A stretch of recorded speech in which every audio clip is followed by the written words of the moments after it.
So yung topic ko po ngayon is Unraveling the Mysteries of the Heart, William Harvey, and the Discovery of the Circulatory System. So dati yung mga early doctors, sumarap sila sa serious obstacles sa pag-determine ng function ng heart. Dati wala pa silang ginagamit na painkiller or anesthesia kapag nagpo-perform sila ng surgery sa heart, kaya unti lang yung nagtitake na risk na mag-undergo sa surgery. Nilimitahan din ng mga religious taboos ang amount ng paghihiwalay or pag-dissection ng human body, kaya naging limited ang research and knowledge ng mga doctors. Dahil dyan, napilitan sila gumamit ng katawan ng hayop. Ginamit nila yung katawan ng hayop para mapag-aralan ng human anatomy, kaya madalas nagiging incorrect sila. Kaya nagkaroon ng misconception na hangin lang daw yung dumadaloy sa arteries at sa left side ng heart natin. Dumagdag dito yung theory ni Aristotle na 4 terrestrial elements, which is blood, bile, black bile, and phlegm, na kailangan daw maging balance para maging healthy daw tayo. Nagled ito sa various conclusion tungkol sa human biology, tulad sa makikita natin sa theory ng Greek physician na si Galen. Makikita natin dito yung mga various misconceptions sa theories ni Galen, which is first yung hangin daw dumadaloy daw mula sa baga para palamigin yung puso natin.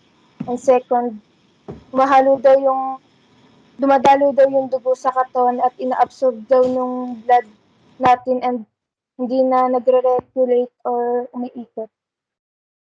Third, dumahalo daw yung hangin sa dugo para mabuo yung spirituous substance na tinatawag na pneuma. Merong 3 kinds ng pneuma na nag-form sa liver, heart at brain natin at kinokontrol daw nito yung passion, sense, and consciousness natin. According to Galen, yung pneuma is the main source of the life process and consciousness sa organism. Dahil nga sa mga incorrect conclusion about sa human biology, nagkaroon ng 2 major misconception about sa disease. Ang una is nakita ng mga scholars na yung pagkakaroon daw ng sakit ay sign daw na imbalance yung humors mo. Pwede siya matreat by bloodletting or other forms of purging. Pwede daw nito ma-restore yung balance ng humors and ng health mo. So sa kabila ng support ng church kay Galen, unti-unti lumabas yung mga problema sa theories ni Galen through normal observation. Dahil kay Paracelsus at Vesalius, nagkaroon ng evidence para makontradict yung theory ni Galen. Si Paracelsus never naka-receive ng medical degree pero nagtuturo, nagsusulat at nagpa-practice pa rin ng medicine. Natuto lang siya from his own experience, hindi sa libro ni Galen. So sabi niya, yung sakit daw ay galing daw sa labas ng katawan at hindi sa internal imbalance ng katawan natin. So ito yung idea na nag-open ng way para sa new approach para sa diagnosing at sa paggamot ng sakit. So si Vesalius naman, nag-open din siya ng new theory sa heart at circulatory system. Si Vesalius siya mismo yung nag-dissection ng body at nakadiscover ng mga bagong evidence laban sa theory ni Galen. Marami din siyang na-prove sa Galen anatomical na maling descriptions. Tapos ito yung mga naging evidence na nakapag-contradict sa theory ni Galen, which is yung first, yung blood daw natin nag-flow sa arteries to veins at pabalik sa heart natin. Second, yung valves natin pumipigil daw sa pagdaloy ng dugo sa puso. And third, yung air or yung hangin hindi naturally nag-flow sa lungs to heart. So, si William Harvey naman, siya yung nakapag-perform ng greatest medical experiment.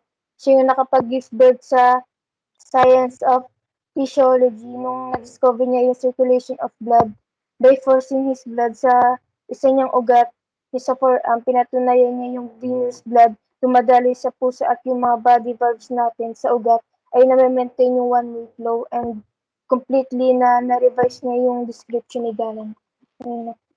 Ang topic ko ngayon is From Faith to Reason, Deism and Enlightenment Philosophy. So, kung sabi ni Alexander Pope, nature and nature's laws lay hid in night. God said Newton be and all was light. So, si Alexander Pope kasi naniniwala siya sa existence ni God at the same time naniniwala rin siya sa kakayahan ng sciences at sa mga discoveries nito, katulad na lamang ng laws of gravity. So, Si Voltaire naman ang sabi niya, if God did not exist, it would be necessary to invent him. So si God kasi parang nagsisilbi siyang balance sa good and bad para magkaroon ng organized society at makagovern ng maayos ang tao. So, punta tayo sa Blinded by Science. So, noong 1700s, mas nag-focus ang tao sa mga discoveries and sciences. So, ito yung para mga naging achievement noon ng mga tao. So, si William Herschel noticed the fluctuations in Saturn's orbit caused by gravitational pull of hitherto unknown planet and discovered Uranus. So, siya ngayon nakapansin sa irregular sa pag-ikot ng Saturn na kung saan nagkakos daw sa gravitational pull ng planet. So, na-discover niya rin yung Uranus doon. Siya rin na nagpakita kung gaano kalawak ang space, kung saan dinemonstrate niya na ang Milky Way daw is not a cloud of gas, but a whole galaxy of stars. So, ito naman si Carl Linnaeus, nakadiskubre ng maraming plants at animals using his system of binary nomenclature. So, ito naman si Henry Cavendish. Siya ang nag-isolate ng hydrogen na kung saan tinatawag rin natin na atomic hydrogen. Si Joseph Black naman ay ang nakadiskubre ng carbon dioxide. Si Antoine Lavoisier ang nag-separate ng water into oxygen and hydrogen. So, si Edward Jenner ang nakakreate ng vaccine sa deadly disease na smallpox. Yan. Si Jonathan Swift was not impressed by scientific progress of that day. So, parang minak niya ang progress ng science doon into humorous way by creating a book entitled Gulliver's Travels. So, sa Gulliver's Travel kasi, papakita doon yung Laputa na kung saan is itong floating island na sa island na yun sobrang advanced ng technology at walang-wala pa sa progress ng science noon. So, punta tayo sa DSM. DSM. Reason completely replaced faith in a philosophy known as DSM. So, from faith daw, naging reason na kung saan tinatawag din na DSM kilala sa philosophy. So, paano nga ba napunta from faith to reason? So, mga tao naghain ng revolution sa European religion and philosophy at ito yung para mithiin nila. So, first Protestant Reformation, gusto nila ng mga less restrictive modes of thought, yung parang hindi na lang aasa sa church yung mga thoughts nila at sa God yung mga parang decisions nila. So, second, Ancient Greek philosophies gave rise to secular ideas. So, dito nagmusbong yung science development at nagkaroon rin ng ability to reason yung mga tao. So, pang third or finally last, rise of town led to resurgence of feudal monarchies into nation states. So, challenge nila yung church, yung power ng church. Gumamit sila ng doctrine of divine right para paalisin yung authority ng church. So, yung DSM, tinutukoy niya rin yung mga tao, grupo sila ng tao, pero wala silang organized group. Bale, may mga iba't ibang parte sila ng paniniwala, pero meron rin silang pare-parehas na paniniwala. At yung paniniwala nila is, masasummarize natin sila into 4. So, ito. So, God exists but is detached from the affairs of this world. So, naniniwala kasi sila na si God daw ay create niya yung universe like a giant clockwise machine na nakaset na sa motion at kusa na lang siyang tatakbo. So, ito na, pangalawa, religious truth can only be found through reason, not divine inspiration or clerical authority. So, mas pinapahalagahan nila dito yung mga logical reason. So, number 3, miracles do not exist, only natural phenomena for which we have not yet found reasons. So, yung mga miracles daw, hindi talaga sila nag-i-exist. Pero, mga natural phenomena talaga sila na wala pang, hindi pa nalalaman kung paano nangyari. So, number 4, universal moral laws exist and can be found in all cultures around globe. So, hindi lang daw sa Christian Europe na matatagpuan yung mga moral laws na ito. Matatagpuan din daw sa iba't ibang panig ng mundo. So, yun lang. Thank you. Ko po is enlightenment, political, and social ideas. Social social Yes po. science. Social science yan, social science. Okay po. Killing is murder unless it is done to the sound of trumpets. Tulad po nung sinabi po ni Von, yung sa deism po, yung nag-decrease po yung paniniwala kay God. Dito po, parang ang gusto po kasi nila is pag ihiwalay po yung mga rules po ni God sa mga affairs po ng tao. Parang ihiwalay po ang religion sa politics. Kasi po, di ba kay God, meron po tayong commandment, thou shall not kill. Pero unless it is done to the sound of trumpets, ibig sabihin po ng trumpets is parang alarm po or cry of alarm. O yung sa mga war po, parang ano po siya, parang exempted po siya sa pagiging murder po unless it is for the country po. Ganun. Tapos meron pong 3 French philosophers who are influenced by John Locke. Si Montesquieu, si Voltaire, tsaka si Rousseau. Ang first, si Montesquieu. Siya ay father of political science and sabi po dun sa book niya, ang gusto po ni Montesquieu ay separation of powers in government. Sa kanya po nagmula yung idea na 3 branches of government, which is yung executive, legislative, tsaka judiciary po. Gusto niya po daw yun ipatupad kasi po, gusto niya po parang hindi po ma-overpower ng government yung isang bagay. Parang equal ano po sila, equal rights pero different powers. Kay Voltaire naman po, should be remembered for advocating more civil and political liberties. Ang gusto niya pong iparating is, gusto niya po ng freedom or individual rights. Yung kunyari, hindi po agad pwede mangialam yung government or yung kahit kano po sila kataas without due process. Parang dadaan po lagi sa batas. Kasi po dati parang sa nakakataas ka, ikaw na po yung may karapatan po sa lahat. Ngayon po, ganun po yung sinasabi ni Voltaire. Tapos yung sa political liberties naman po, yung po yung right of individual to participate in the government. Yung pagpa-participate na po na yun, yung po yung mga pag-vote po ng mga tao kung sino po yung gusto nilang mamahala. Next po, yung kay Rousseau, the ideal state is a small-scale democracy in which everyone participates. Ganun din po, yung parang democracy po, meron po tayong freedom para mag-choose po ng leader natin by voting po. Tapos sa bawat lugar po or sa buong Pilipinas po, nagagawa po ng rules para sa atin. In terms of economies naman po, Adam Smith saw people as selfish and willing to work much harder and produce more if they gave the incentive to do so. Kunyari, example po dito po sa classroom, kunyari, kunyari magko-quiz po, kunyari, ang passing lang po na grade is 5/10. So, ang magiging incentive po kasi nila, pag naging perfect sila is, ma-exempt po sila sa isang activities or dalawa. So, yung po yung nakikita ni Adam Smith, nagagalingan lang po ng isang tao kung may incentive po sila, may kapalit po yung paghihirap po nila or yung hard work po nila. He also saw the mercantilism. Yung mercantilism naman po is parang unfair po. Mas mataas po yung ine-export nila kaysa ini-import. Mas mataas po yung ini-import kaysa ine-export. Parang mas gusto nila pasok lang po ng pasok yung mga goods po gusto po nila labas lang po ng labas para po mas mapalawak po nila yung economy nila and parang limited lang po yung pagpasok po ng mga goods dun sa bansa na yun.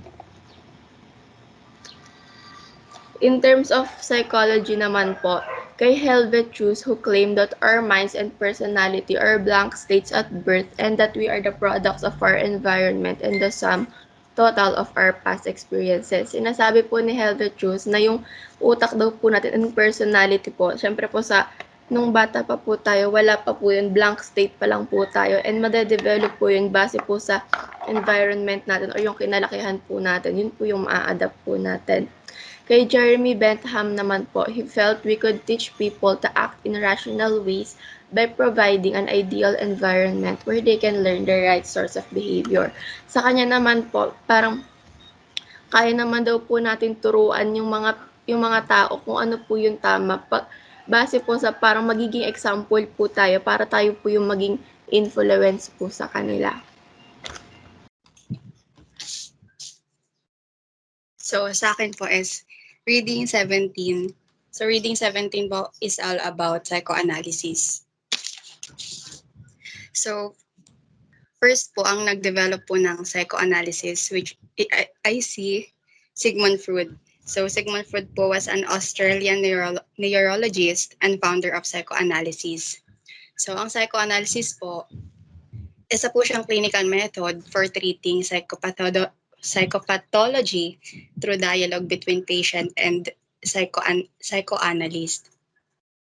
So, psychoanalysis po, ito po yung ginagamit sa mga patient na mayroong traumatic incident or past-traumatic incident, kagaya po ng anxiety disorders or ng depression po.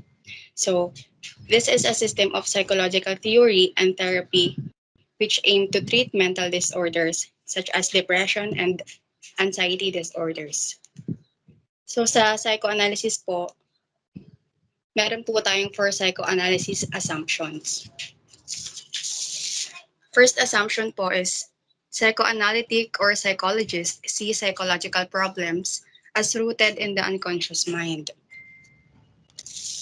So, sabi po dito, yung multiple problems daw po or in life or yung psychological problems, ito po yung nagka-create ng distress sa tao or ito po yung nagiging problem ito po yung nagiging cause ng problem dun sa experience ng tao, kaya siya nagkakaroon ng unconscious mind. So when we say unconscious mind po, it includes repressed feelings, hidden memories, desires or emotions that are too painful. Or ito yung mga traumatic incidents na hindi nila kayang ikwento sa iba. While yung conscious mind naman po, it consists of everything inside of our awareness. Ibig sabihin, aware na po tayo sa mga iniisip or ginagawa natin as a person. Next, second assumption po is manifest symptoms are caused by latent or hidden disturbance. Third, typical causes include unresolved issues during development or repressed trauma. So, when we say repressed trauma po, ito po yung mga feelings na hindi natin kayang ilabas, kaya siya nagiging unconscious mind. Fourth po is yung treatment focuses on bringing repressed conflict to consciousness where the client can deal with it. So, yung treatment po na psychoanalysis, nagpo-focus po siya para yung repressed feeling po is maging conscious mind. Next po yung psychoanalytic various techniques. Meron pong ginagamit na 3 techniques sa psychoanalysis, which is first, Rorschach ink blots. Yung ink blots na po yan is totally wala naman po siyang meaning, pero isa po siya sa ginagamit para makapag-reveal or ma-reveal ng tao yung unconscious or ma-reveal ng tao yung repressed feelings na hindi niya kayang sabihin sa iba kasi Rorschach ink blots po, ito po yung, wait lang po. Ito po yung ginagamit ng mga psychoanalyst para ma-interpret po ng taong may trauma. Kung ano po yung gustong sabihin nila, then magkakaroon po ng idea yung mga psychoanalyst kung anong klaseng trauma po meron yung isang tao. Next po is Freudian sleep. Meaning po, nire-reveal nito kung anong iniisip ng tao.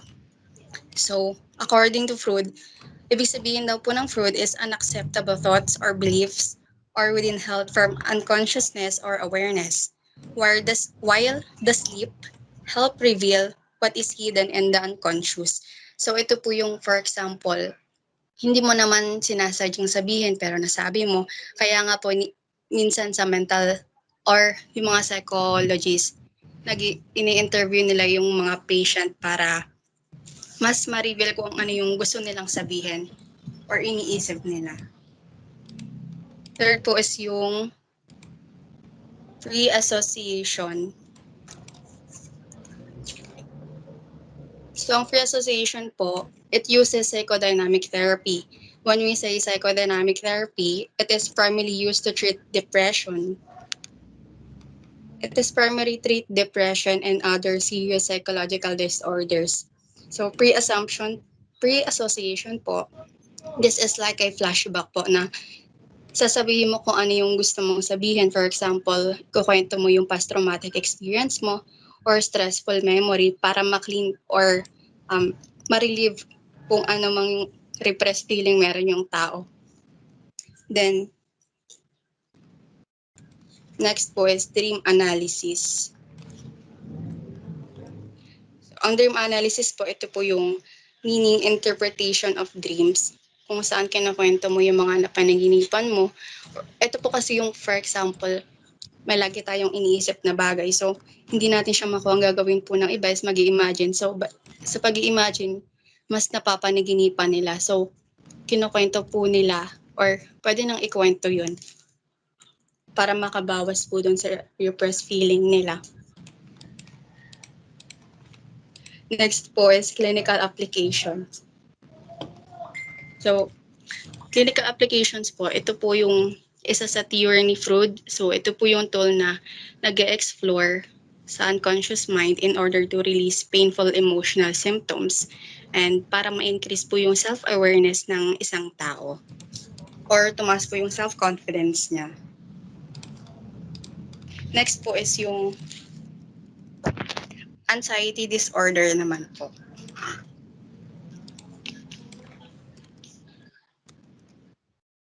So, ang anxiety disorders po ay maraming sakop kagaya po ng phobias, panic attacks, obsessive compulsive disorders, and post-traumatic stress disorders. So, ang anxiety disorders po, marami pong tao na nakakaranas nito. So, isa po siyang mental health po na sobrang trauma yung nararanasan nila, past traumatic incident. So, para ma-cure po, aalamin po din i-assist yung client, then tutulungan po siya para ma-recognize kung saan nagsimula yung anxiety. Then yung depression naman po,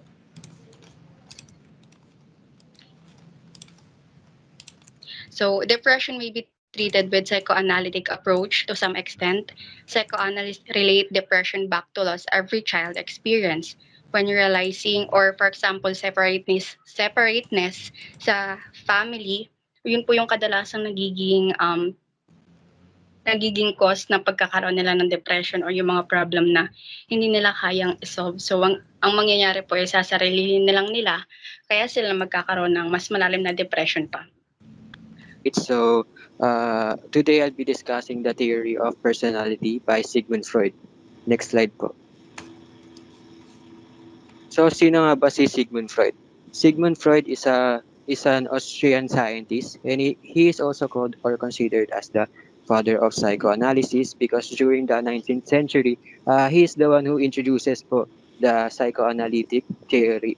So, ang psychoanalytic theory, it is a clinical method for treating psychopathology. So, ito po yung treatment or therapy para ma-cure po yung mental disability ng isang tao.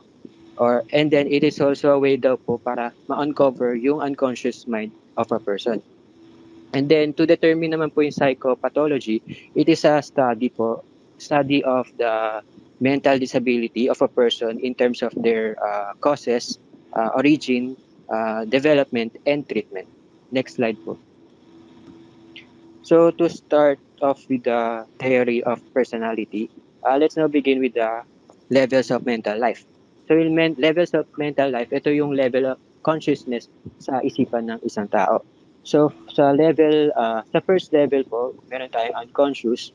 Literal meaning lang din po siya. Kumbaga, unaware tayo sa sarili nating desires or instincts. And there are also two causes po kung bakit nagiging unconscious ang isang tao. First first cause po is yung depression. Ito po yung bina-block off po natin or kinakalimutan po natin yung mga anxiety-inducing experience po na naranasan natin. And the second po, meron tayong polygenetic endowment. Ito yung mga inherited experience po natin based po sa mga personal experience na naranasan natin. Kumbaga, nagiging unconscious tayo sa reality or sa ibang bagay or sa personality natin because of lack of knowledge. Next level, pre-consciousness. So, to determine po, let's just say na lang po na pinaghalo po yung unconscious and conscious. And then related din po siya sa memories kunyari, kasi ang memories natin, there are times po na nagiging unconscious siya or di po natin naaalala yung ibang part. Pero because of a certain circumstances or situation, bigla na lang po siya nagiging conscious sa utak natin or bigla na lang natin siya naaalala. And then next level po, conscious. Kabaliktaran lang din po siya ng unconscious, which is aware po tayo sa kung ano yung desires and instincts natin. Next naman po, proceed tayo sa provinces of mind or yung parts and structure ng mind natin. First part po is yung id. Yung id po, ito po yung unconscious part po ng ating utak na kung saan dito nakapaloob yung desires and instincts ng isang tao. Sa ego part naman po, ito po yung reality part. Dito po yung gumaga po tayo ng action based po sa reality principles. And then siya din po yung nagbabalance out sa unwanted demands ng id at superego. And lastly po, ang superego, ito po yung conscience po and then yung ego ideal. Yung conscience, ito po yung information na nakuha po natin sa society sa kung ano po yung morally wrong. While yung ego ideal po yung kabaliktaran ng conscience which is yung morally right. So sa madaling salita, ang id po, ito po yung instincts, ang ego ito yung conscious mind or reality, ang superego ito yung morality or conscience. Next slide po, sir. Next naman yung dynamic of personality.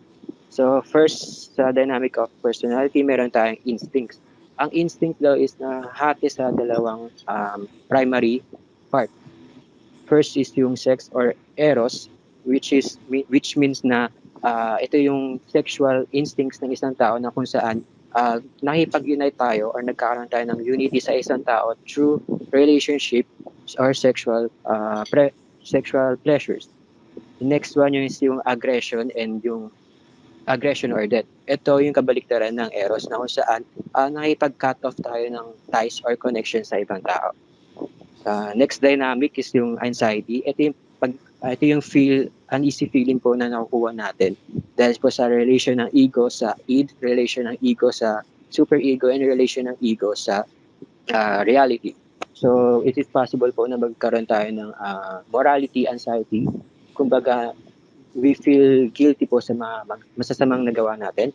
And then, meron ding realistic anxiety noon saan na we feel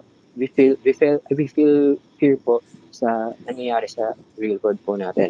And kung meron mga factors na nakaka-affect sa anxiety natin, meron din mga defense mechanism para maiwasan or para maka-cope up tayo sa anxiety natin. First is yung repression. Kagaya ng sinabi ko kanina, yan yung binablock out natin or kinakalimutan natin yung stress-related experience natin. Undoing and isolation. Sa undoing po, ito po yung gumagawa tayo ng repeated action para mapunta sa iba yung focus ng isipan natin. Isolation, ina-isolate po natin yung sarili natin or yung experience po natin para makalimutan po natin yung isang experience po. Next, yung reaction formation po. Ito yung gumagawa ka ng action na kabaliktaran sa action na gusto mong gawin. Let's just say, for example po, galit ka sa isang tao. Pero instead na sigawan mo siya or ipakita mo na galit ka, ang gagawin mo na lang is babatiin mo siya ng masaya or cheerfully. Next naman po is yung displacement. Sa displacement po, ito yung ibinubuhos mo sa ibang tao yung emotion na nararamdaman mo sa ibang tao. So let's just say na lang po, katulad po ng example ko kanina, nagalit ka sa kapatid mo, pero instead na sa kapatid mo ikaw magagalit, ibinuhos mo yung galit mo sa kaibigan mo. And then next naman, fixation. So, based on the word itself, fixation. Kumbaga parang nagiging fixated tayo or stagnant tayo sa kung ano meron tayo ngayon. Siguro, pwede natin siya ma-relate sa mga taong natatakot makagawa ng mistake. Kumbaga dahil sa takot nila na magkamali, parang iniisip nila na ayaw na nilang gumawa ng new experience. So, yun ang nagiging way nila para maka-cope up sa anxiety nila. Regression naman, ito yung nagre-revert back sila sa old self nila or old behavior para maka-cope up sa anxiety nila. And then projection, ito yung nakita nila sa ibang tao or na-project nila sa ibang tao, yung anxiety experience po nila. So parang sinisisi po nila sa ibang tao yung nangyayari sa kanila. So next one naman po, yung introjection. Ito naman po yung parang ibinubuhos niyo po sa sarili. Ay, parang nire-relate niyo po yung sa sarili niyo. Yung good characteristics na nakikita niyo sa ibang tao. Kumbaga parang niloloko mo yung sarili mo na, ganito rin ako, katulad niya. Kumbaga para it is a way po para mawala yung inferiority nila or inferiority complex. Next, lastly, yung sublimation. It is a way naman po para parang ibinubuhos po nila yung emotion nila sa pamamagitan po ng paggawa ng ibang activity. For example po, parang malungkot ka or nagagalit ka. So as a way para mailabas mo yun, gumawa ka ng painting na mapapakita yung emotions mo. Next slide po. Sunod naman yung stages of psychosexual development.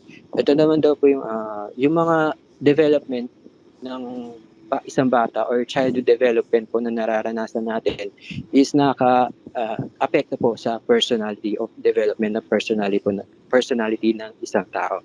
So sa first period po, merong infantile period na nangyayari sa birth to 5 years old.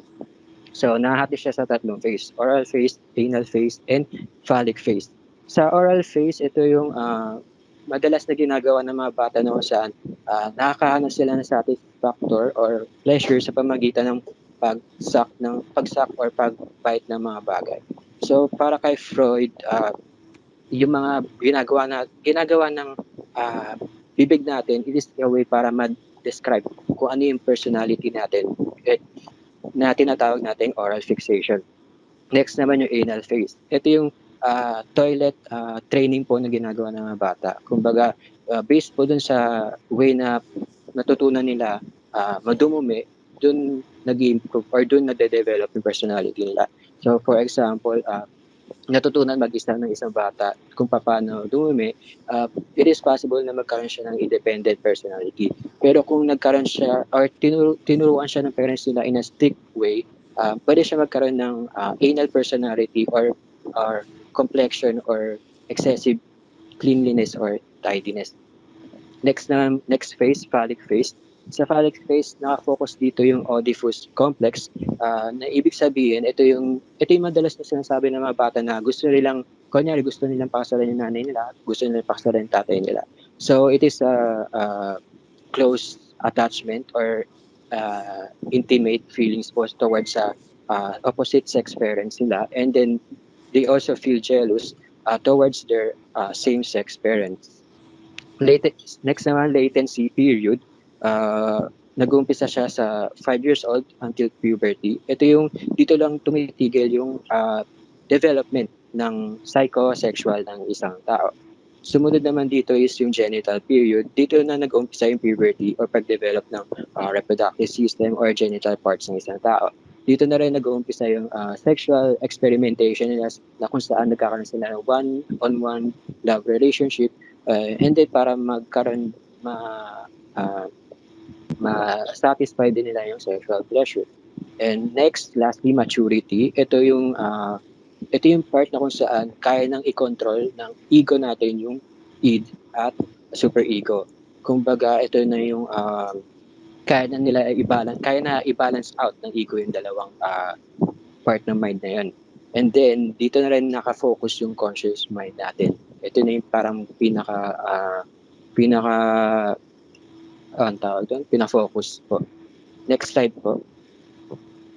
And then, sa application of psychoanalytic theory, during the early therapeutic technique po ng psychoanalytic theory, para kay, uh,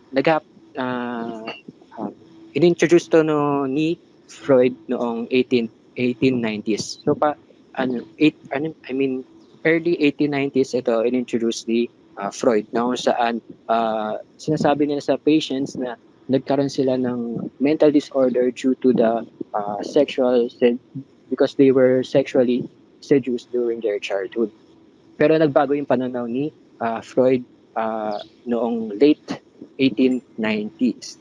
So, ayon sa later therapeutic technique, dito na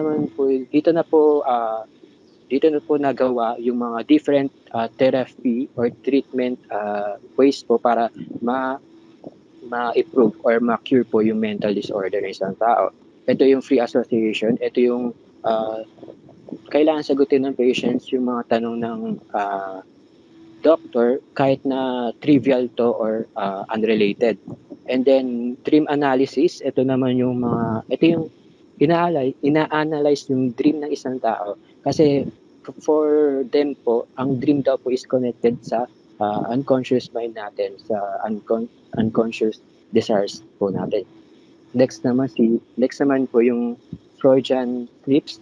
Ito naman po yung actions na nagagawa natin unconsciously or unintentionally dahil po sa unconscious mind po natin or unconscious desires. So through that po malalaman po natin yung true personality or true behavior or true self ng isang tao. Next po.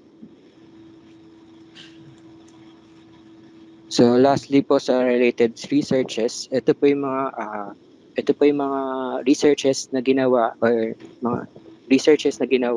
study na ginawa ni Sigmund Freud na ginamit ng ibang mga researchers. So umpisa na dito yung defense mechanism na ginamit or iniba ni George Vaillant. So kay George Vaillant daw, para sa kanya, dapat nakahati daw yung defensive mechanism sa tatlong parts, which is yung naive response and matured response and immature response. And lastly po, yung oral fixation, ginamit din daw po ito ng ibang researchers. So, gaya po na sinabi ko, yung oral fixation, ito po yung mga actions po na ginagawa ng bibig natin na nagde-define po sa kung ano yung personality or behavior natin.